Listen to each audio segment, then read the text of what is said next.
What is up, everyone, and welcome to episode 49 of Pull Up with Miles and Owen. And today we have a very special guest in the building.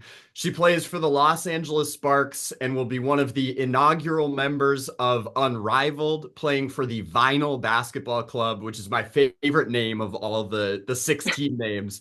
Very excited for that when it tips off next month in Miami. Rae Burrell, thank you so much for joining us. How's it going? Thank you for having me. It's going great. You? It's going fantastic. We're excited to get into it. I'm gonna throw it to Miles here because Unrivaled's about to tip off, and we got thoughts, we got questions. Yeah, I wanted to start with the vinyl because I also agree that that's my favorite. Just the branding, everything behind it. With everything we've seen from Unrivaled, they really knocked it out of the park. And just looking at the rosters, you've got a good combination of having a player like De'Erico who you currently play with, and then Jordan who you've played with before, but also Aaliyah Boston, Ryan Howard, Arika Igumbawale. This is just a stacked league that we've known, but how did you experience being drafted again? Because I'm sure that's not something you really expected to be going through again.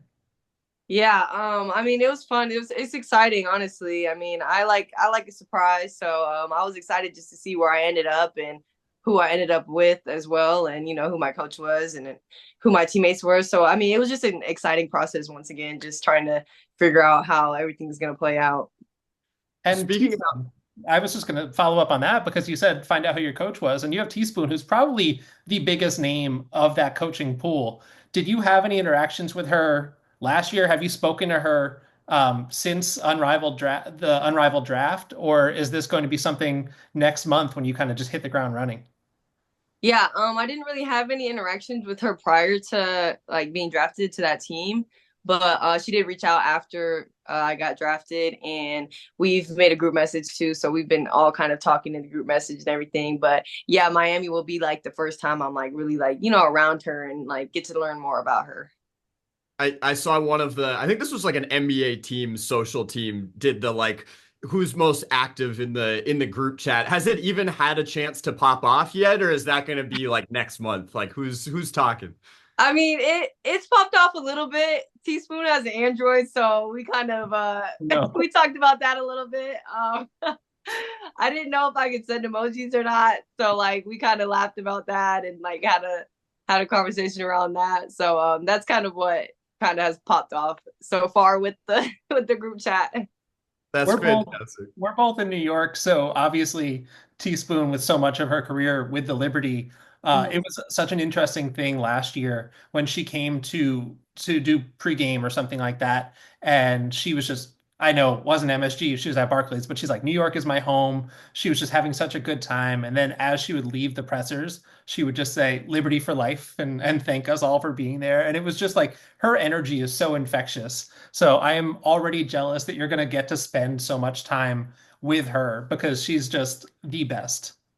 Oh yeah, I'm excited to hear that. And like just with me too, my energy is pretty high too. So I think that'll mesh pretty well. It's a good match. So you spoke about the process of getting this league started. Stewie and Fee both mentioned that they were part of the recruiting for Unrivaled. How were you approached? Were you approached by them? And like, what was your viewpoint of being sold on this league and being like, yeah, this is something I want to do? Yeah, it was really more in communication with my agent and Unrivaled. So they had a conversation, and they were just going back and forth about like how I would be a good fit for this league, and just the this being new and just me being younger, and just what I bring and everything. So yeah, the conversations was had between my agent and Rivaled, and they obviously came to the decision to invite me in. I was just already super excited just because I think it's just a great opportunity for everybody in the league just to compete and not have to go overseas, or just be able to start something new and be part of this new league and see where it takes it. Yeah, it's despite it being so early in your career, still, like you said, you've played overseas, both Australia and Europe. You were playing in Athletes Unlimited before and now in Unrivaled. You've really had a lot of these experience, a lot of different experiences in your first couple of off seasons as a pro. What how has that kind of helped shape your basketball growth? Because it feels like women hoopers don't really have the same luxury to take time or to have gym access. So you have to find an active run of professionals so that you can keep sharpening your game in the off season. Yeah, definitely. I mean, it just being able to experience all different types of play and being around different players and even different coaches. I was in Australia, Belgium, like you said, you named a few, Athletes Unlimited. Just being able to experience those different type of environments and different type of people and different type of coaching styles. It just I kind of just am able to take a little bit from here, a little bit from there, and just add it to my game, and it helped me build my game and just even my character as well. Just being around certain personalities and whatnot, and just being able to mesh with people that maybe I wouldn't think I would mesh with before. And going through that experience, I was able to do that, and it just helped with that, and just with the basketball aspect of learning different types of play in basketball. Because in Australia it's different play, Europe it's a different play, even Athletes Unlimited it's a different play. You're being coached by basically your teammate in Athletes Unlimited, so just having those different types of experiences just helped me to be able to even just mold with kind of what's thrown at me. I'm able to, I feel like, adapt to my environment better. That makes a ton of sense. And now you go to yet another different style of play when you're going to this Yeah. modified full court 3-on-3, which feels perfect for your style of basketball, at least from my vantage, because it's the downhill drives, it's your chase down blocks. You're one of the best in space, closing out onto players as they drive, and then just nonstop energy. And it feels like that's what this 3x3 format is kind of built for. Do you go into this with anything that you're working on specifically, or are you just like, I'm going to bring my skill set and then see what playing with this kind of space all the time kind of feels like? Yeah, definitely. I'm just obviously gonna bring what, like you said, it just is 3-on-3 is kind of for athletic, long players like me. I feel like, in space, being able to, make moves and play defense and have those one-on-one moments with players. So I think just bringing what I do best and just bringing my hustle and my heart and my energy, and getting those extra rebounds and getting those hustle plays, and just even just working on my overall game, being with the best of the best, I think just is just going to help within itself. Because I mean, you're playing against all stars and people that have been in the league for years. So I mean, I just think even being around that, in that environment, is just going to help me within myself. So yeah, I'm just going to try and bring what I bring, and then just add to it and learn from what's around me as well. In my experience, 3-on-3 has predominantly been a half court thing. What was your reaction when you heard about this 3-on-3 league that was going to be like a smaller court but full court? I was excited, honestly. So I actually played 3-on-3 full court after my rookie season, going into my second year with Kelsey Plum and Jackie Young when I was in Vegas here, because I'm born and raised in Vegas. So during the off season, I come back, and then they were here obviously with the Aces, and so I was able to hit up Kelsey, and I was like, hey, if you like have any pickup times, or you guys are ever playing any pickup, like let me know. So she hit me up, and she's like, hey, like we're doing pickup tomorrow at a certain time, and I showed up, and next thing you know, it was 3-on-3 full court, and I didn't know that that we were playing 3-on-3 full court, and they had a ref and everything, and I was like, oh wow, like this is serious stuff. But no, I actually really really enjoyed it. Like I said, like you said, it just is the space and everything, and the downhill and the fast pace of it. I just like that's just something that I really like to enjoy, and like the type of play that I like to play. That's Those would hilarious. be the players. Those would be the two players that would be like, we're playing basketball, just bring your shoes, and then it's 3-on-3 full court. It would be the Yes. I know, I was gonna say that's hilarious to think that you're just showing up for like some pickup basketball. That it's like, oh no, we're Yeah, I was like, working. oh, and I'm like, oh, refs, oh, 3-on-3 full court, oh. So we I'm like, want let's do it. So before we move on, I do have to circle back to the Vinyl Basketball Club, because whenever I can ask a music question, I always throw that in there. We last year did a bunch of interviews with Athletes Unlimited players. And when we were interviewing Izzy and Dory Harrison came up with a great question for Izzy during the show, where she said, if you were to just put your Spotify, your Apple Music, whatever on shuffle, Who are the four artists that are most likely to pop up? Oh, for me, that's easy for me. I feel like definitely Gunna is probably gonna be number one. Yep. Summer Walker, um, Boss Man D-Lo as recently, Yep. and probably maybe Lil Baby. I love it. I love Yeah. it. Do you have any vinyls or is it all on the phone? No, I don't have any vinyls, but I did go to a restaurant that had a vinyl for my birthday the other year. So it was cool to be able to I played a Michael Jackson vinyl that night. So that was cool to experience that. That was the first time I ever got to uh play with the vinyl a little bit. I love that. He's been a fixture on my Spotify rap top five, so I feel you. I'm an Apple Music girl. Okay, fair enough, fair enough. Yeah, I don't want to. I feel like I just assume everyone has Spotify, and you know what? I know, maybe I should get it. A lot of people Just say for the Apple raps, right? Like that's basically Right. I know. I'm like, I know, I kind of get jealous every year. I'm like, that's kind of cool that you guys get to see that. Like, I don't get to see that. So you mentioned being from Nevada, and you grew up in a very athletic household. Yeah. What are your earliest memories of like getting into hoops, playing basketball? Just any early memories from your sports life? Yeah, like you said, I mean, I grew up in a athletic household. My mom played basketball. My dad ran track. He was All American in his college. So it was just kind of just instilled in us that we were going to be playing sports. So just from a small, like a young age, they put us in basketball. I played a little bit of tennis, golf, but I did more soccer actually. Soccer was kind of like my first sport, first love, and I kind of fell in love with that sport. And then I started doing basketball, and then during high school is when I kind of transitioned into just strictly basketball and made that decision to only play basketball and try and further my career in that. But yeah, growing up, I mean, it was just a sports household. My dad used to actually get us up before school to work us out, and I used to hate it back then, but honestly, when I look back at it now, it just really helped me with my work ethic. And now I just have no problem putting in the work because it just was instilled in me in such a young age. I was going to follow up and just say how early in the morning would that have to be? Because is it hot? Is it super hot all year round? So like, are you getting up at like 5 in the morning to go out and do a workout before school? Yes, we did. We very much did. We got up 5 o'clock in the morning, me and my brother, and we went to this big hill, and we literally had to do like sets of running up the hill and like all these different types of workouts. He would bring like boxes. We'd have to jump all these boxes and stuff. So yeah, from a young age, it was hard, but it helped in the end.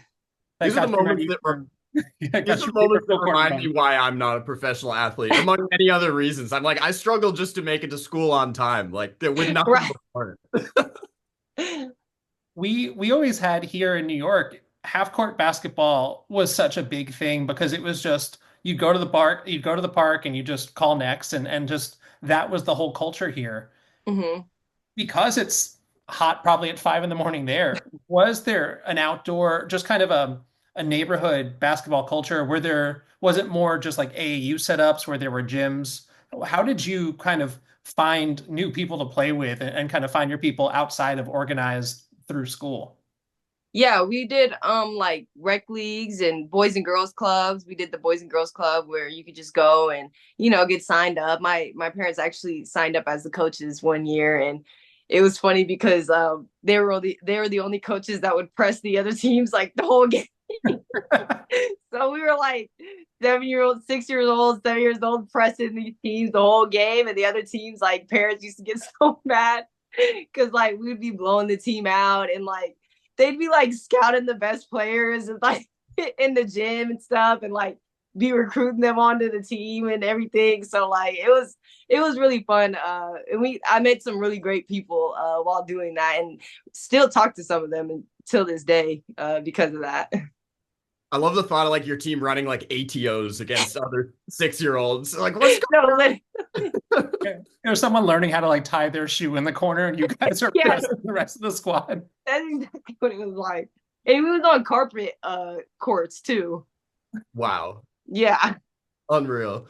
Do you think that playing other sports and having a variety of sports growing up and especially soccer, do you think that helped at all in your basketball career later on? Like, are you thankful that you weren't just specializing in one sport from the jump?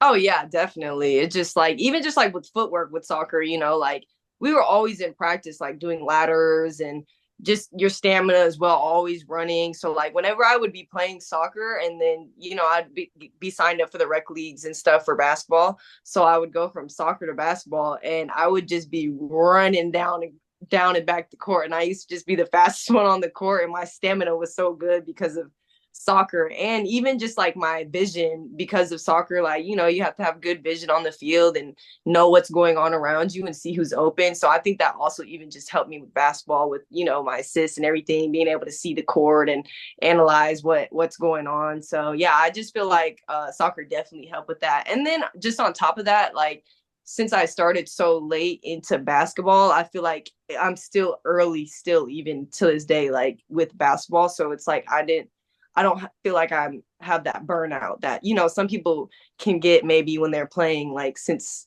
they were little to now, sometimes you get a little burnout from playing the same sport over and over again. So I'm happy that I got to get a little bit of both. And so I'm able to really enjoy basketball and still be learning and continue to learn.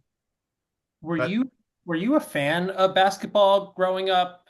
Because something that you do have that paralleled your college career and your professional career is that you followed Candace Parker. You happened to follow Candace Parker first at Tennessee and then with the Sparks. Was she someone who was influential on you or on your radar at all when you were looking at first at colleges?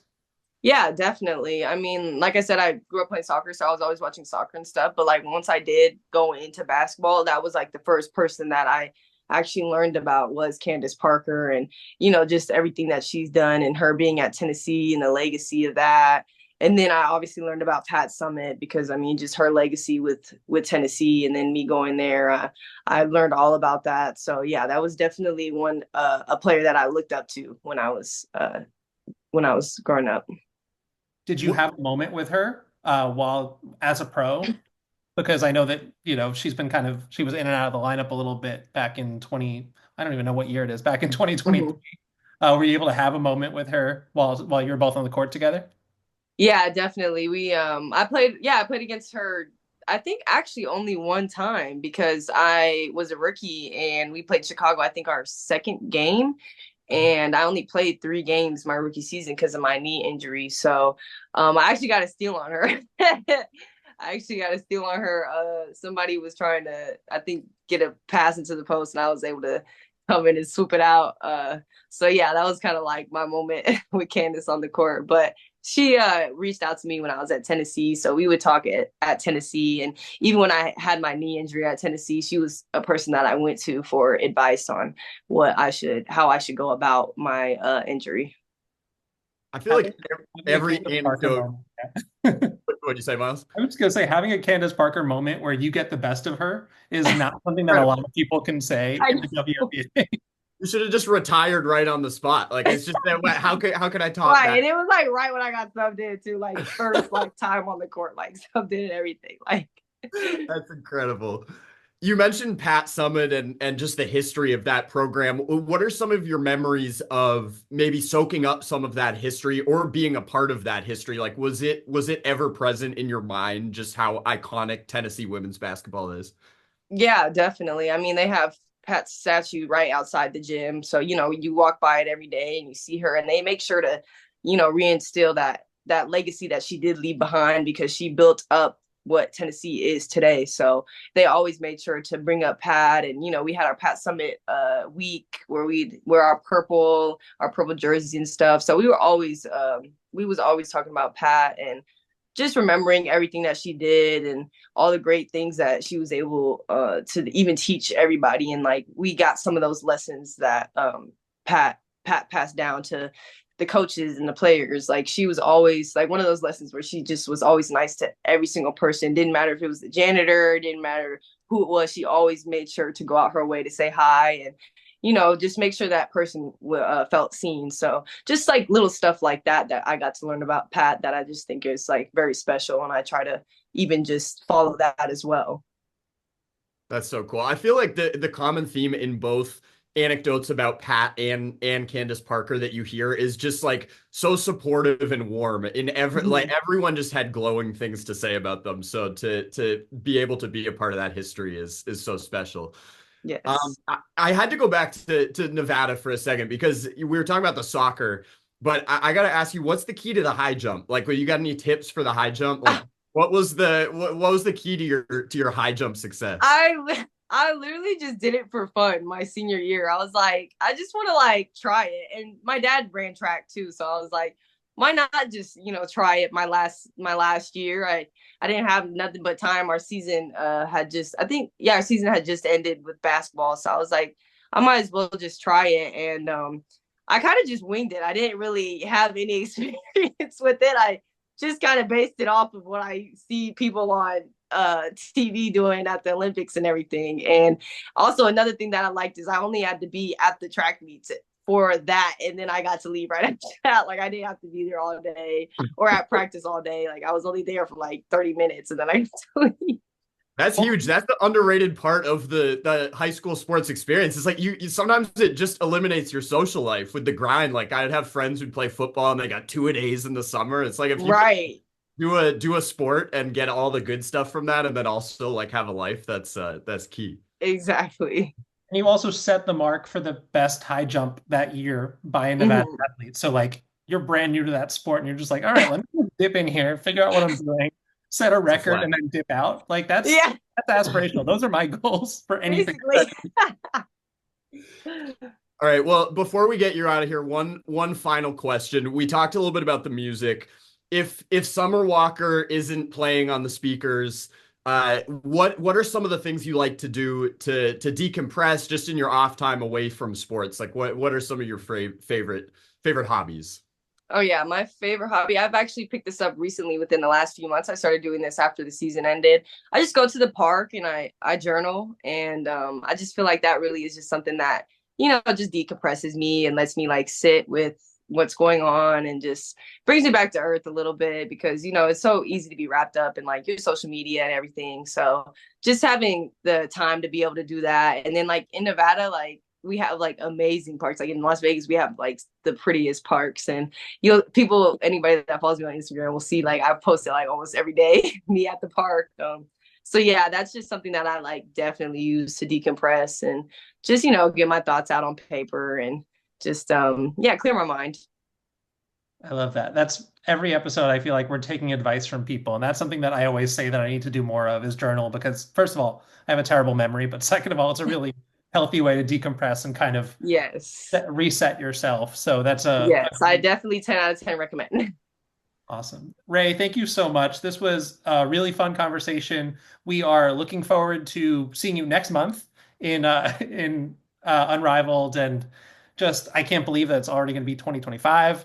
But down in Miami, we are looking forward, like we said before we started recording, to get out of New York and come visit you Yeah. guys. And Yeah, I'm looking forward to see you guys too. thanks so much. Go vinyl. Go vinyl, let's go.